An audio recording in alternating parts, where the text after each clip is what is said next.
Kembali di Ayus Pagi pemirsa, ratusan buruh berunjuk rasa di depan Gedung Balai Kota Gambir, Jakarta Pusat, Kamis siang.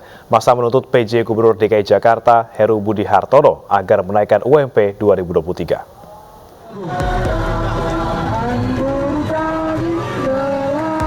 Ratusan buruh dari berbagai serikat berunjuk rasa di depan Balai Kota DKI Jakarta di Jalan Medan Merdeka Selatan, Jakarta Pusat. Buruh mendesak PJ Gubernur DKI Heru Budi Hartono untuk menaikkan upah minimum Provinsi DKI tahun 2023 sebesar 13%. Kita harapkan dengan aksi hari ini, maka Bapak Heru Budi selaku Ketua Gubernur DKI Jakarta bisa juga mendengar aspirasi kami, bisa juga melakukan kebijakan-kebijakan yang pro kepada pekerja dan buruh di DKI Jakarta.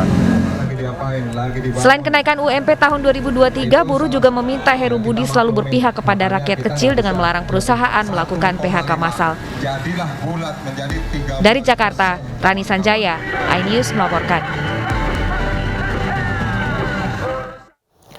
Angka penyebaran COVID-19 di ibu kota kembali meningkat. PJ Gubernur DKI Jakarta Heru Budi Hartono akan menggeber vaksinasi dosis ketiga atau booster untuk masyarakat Jakarta. Selain mengejar target pencapaian vaksinasi, Heru Budi juga akan membatasi izin keramaian seperti konser musik.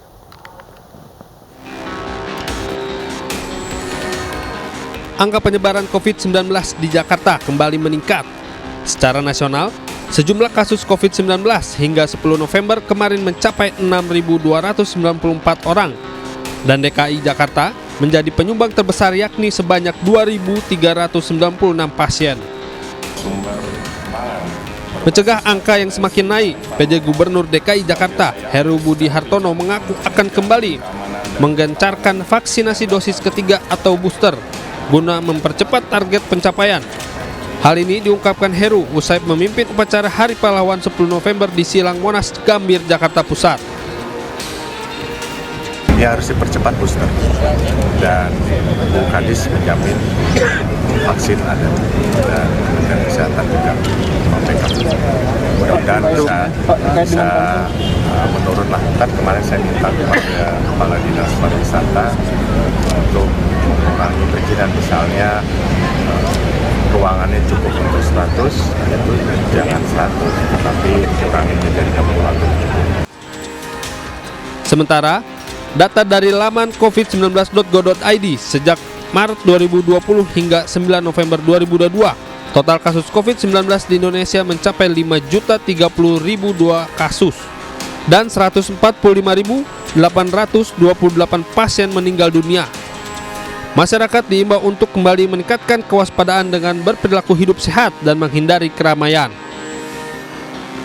Dari Jakarta, Rani Sanjaya, iNews melaporkan. Seorang pria di Sika, Nusa Tenggara Timur nekat memanjat menara radius tinggi 43 meter dan bertahan selama 4 hari. Evakuasi berlangsung dramatis karena pria tersebut menolak untuk turun.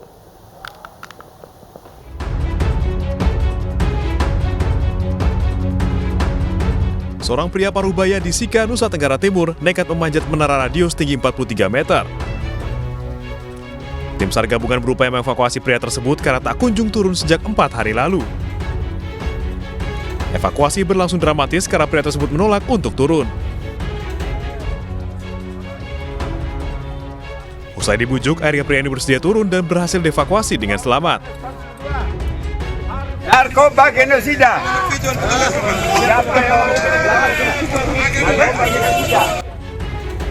Saat dibawa petugas, ia tidak berhenti berteriak. Aksi panjat menara ini dilakukan pria tersebut untuk menyampaikan aspirasi meminta Presiden Joko Widodo membubarkan partai-partai korup, kapitalis, dan berhaluan komunis. Baik, untuk hari ini kita bisa mengevakuasi karena mungkin kondisi dari tubuhnya sudah mulai kurang fit ya, lemas, dan itu pun dibujuk oleh anggota dari PMKRI dibantu dengan tim gabungan ya. Setelah ini kita serahkan ke Polres. Usai dievakuasi, pria ini kemudian dibawa ke Polres Sika untuk dimintai keterangan. Aksi ini bukan yang pertama kalinya dilakukan pelaku. Sebelumnya, aksi yang sama pernah ia lakukan di beberapa kabupaten di Pulau Flores, bahkan ibu kota.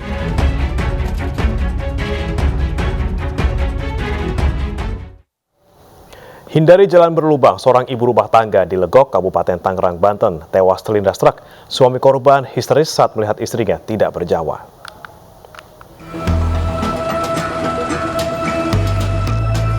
Tangis histeris seorang anak saat mengetahui sang ibu terbujur kaku ditutupi kardus di Jalan Raya Legok, Kabupaten Tangerang, Banten. Bahkan Agus harus dievakuasi ke pinggir jalan oleh warga dan petugas untuk ditenangkan. Suasana duka dan penyesalan juga terlihat dari wajah Triyono, bahkan tidak dirinya terus menunggu jasad korban yang terbujur kaku di tengah jalan. Pasangan suami istri ini hendak mengantar anak keduanya sekolah dengan melawan arah demi menghindari jalan berlubang. Namun di waktu yang bersamaan datang mobil truk melon hingga tabrakan tidak terhindarkan, dan sang istri tewas seketika di lokasi saat kecelakaan. Jadi dia mau naik, kemungkinan menghindari jalan rusak kali ya, jadi kayak begitulah. Jatuh gitu. Ya, jadi kesenggol pas ujungnya. Jadi yang tewas satu orang. Satu orang istrinya. Kalau suaminya? Suaminya sama anaknya selamat. Jenazah korban dibawa ke Rumah Sakit Umum Daerah Tangerang untuk dilakukan visum. Sementara sopir dibawa ke Polsek Kelapa II untuk diperiksa dan dimintai keterangan. Dari Tangerang, Banten, Aimarani Ainis melaporkan. Suami istri nelayan di Kabupaten Bengkalis Riau ditemukan tewas tenggelam, sementara seorang ibu di Toraja Utara tewas tenggelam di Sungai Maiting.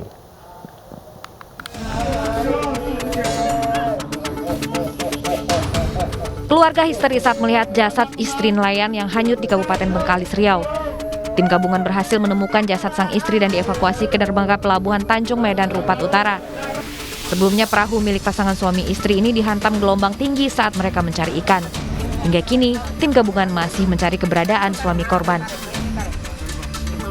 Saat ini, korban yang ditemukan atas nama Suri, istrinya korban ditemukan dalam kondisi Mike Delta. Untuk korban langsung diserahkan kepada pihak keluarga dan dari kepolisian akan melakukan otopsi di rumah keluarga korban. Sementara itu seorang ibu hanyut selama 2 hari dan ditemukan tewas di pinggir Sungai Maiting, Lembang, Ampang Batu, Toraja Utara. Untuk mengevakuasi jasad korban, tim gabungan membentangkan seutas tali agar bisa membawa jasad ke seberang sungai. Evakuasi bahkan memakan korban seorang anggota TNI yang pada saat itu ikut mencari korban. Hingga kini pencarian korban masih terus berlanjut. Dari Bengkalis dan Toraja Utara, Dedi Iswandi, Jufri Tonapa, iNews melaporkan. Seorang pencuri pakaian dalam wanita hampir dikeroyok massa setelah tertangkap tangan beraksi di rumah kos perempuan di Ponorogo, Jawa Timur. Polisi yang datang langsung mengevakuasi pelaku.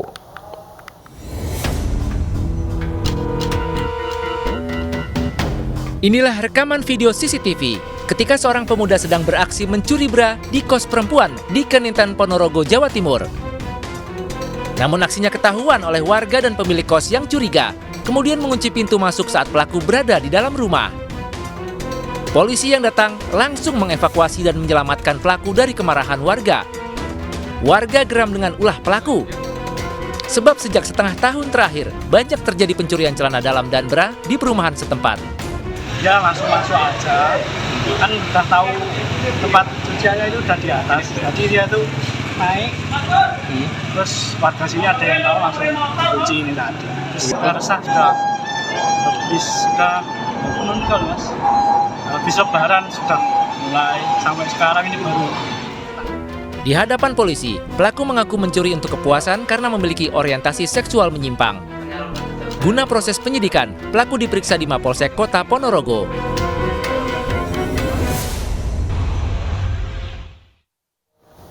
Tim gabungan Satres Narkoba Polrestabes Medan dan Polsek Helvetia menggerebek kampung narkoba di Bataran Sungai Belawan, Medan, Sumatera Utara. Sementara itu di ibu kota, Polres Metro Jakarta Barat memusnahkan barang bukti narkoba senilai lebih dari 11 miliar rupiah.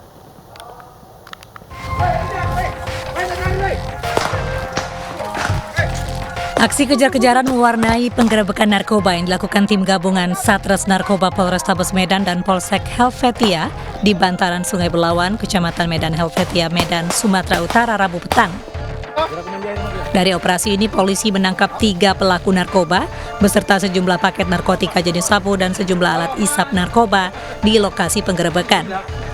Dari ketiga terduga pelaku atau tersangka tersebut masih kami dalami, sementara diamankan di Polsek Medan Helvetia guna menentukan atau mencari tahu apakah peran dari ketiga tersangka tersebut. Diketahui sebelumnya kawasan ini merupakan kawasan rawan narkoba yang juga sudah pernah digerebek tim gabungan Polrestabes Medan dan Polsek Helvetia. Sementara itu di Jakarta, petugas Satuan Narkoba Polres Metro Jakarta Barat meringkus 16 pengedar dan kurir dengan barang bukti mencapai 650 kg ganja dan 4,8 kg sabu. Barang haram senilai lebih dari 11 miliar rupiah itu kemudian dimusnahkan karena telah berkekuatan hukum tetap dan tidak lagi disalahgunakan. Akibat perbuatannya, para tersangka dijerat pasal tentang narkotika dengan ancaman penjara seumur hidup atau hukuman mati. Tim Liputan iNews melaporkan. KPK kembali menggeledah kediaman Gubernur Papua Lukas NMB dan sebuah apartemen di Jakarta kemarin. Tim penyelidik menemukan sejumlah dokumen yang diduga terkait dengan perkara suap dan juga gratifikasi. Selain menemukan dokumen, tim penyelidik KPK juga menemukan emas batangan, dan kini dokumen dan emas batangan tersebut disita KPK untuk melengkapi barang bukti terkait kasus dugaan suap dan gratifikasi Lukas NMB. KPK juga telah menggeledah sejumlah rumah di Jakarta, Bogor, Tangerang, Depok, dan Bekasi pada 13 Oktober lalu. Dalam penggeledahan beberapa rumah di beberapa lokasi tersebut, penyelidik menemukan dokumen aliran uang yang diduga terkait kasus suap dan gratifikasi yang menyandung Lukas NMB.